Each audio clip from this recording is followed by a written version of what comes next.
இன்னைக்கான கேள்வி நேரத்துக்கு தயாராப்பா? எஸ். சரி, முதல் கேள்வி. ஏஷியா கேம்ஸ் 4 வருஷத்துக்கு ஒரு வாட்டி நடக்கும்.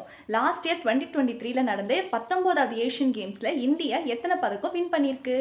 மொத்தம் 107 வின் பண்ணிச்சு. அதுல 28 gold, 38 silver and 41 bronze medals. சரி, ரெண்டாவது கேள்வி. ஒரு மனுஷ உடம்புல மொத்தம் 206 எலும்புகள் இருக்கு. அதே போல நரம்புகளும் இருக்கு. அந்த நரம்புகளோட மொத்த நீளம் எவ்வளவு? அப்ராக்சிமேட்லி 62,000 மைல் அல்லது 1,00,000 கிலோமீட்டருக்கு மேல. சரி, மூணாவது கேள்வி. ஒரு பேங்க்லேருந்து இன்னொரு பேங்க்குக்கு மணி ட்ரான்ஸ்ஃபர் பண்ணுறோம் இல்லையா? அது நம்ம ஆர்டிஜிஎஸ் மெத்தட் யூஸ் பண்ணுறோம்ல, அந்த ஆர்டிஜிஎஸ்னா என்னது?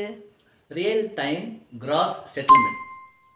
அதாவது ரியல் டைம் கிராஸ் செட்டில்மெண்ட் அப்படின்னு சொன்னா ரியல் டைம்ல நம்ம எப்போ ட்ரான்ஸ்ஃபர் பண்றோமோ அந்த நேரத்திலேயே அங்கே ட்ரான்ஸ்ஃபர் ஆகி போயிடும். சரி, அவ்வளோ. இன்னைக்கான கேள்வி நேரம் முடிஞ்சிருச்சு.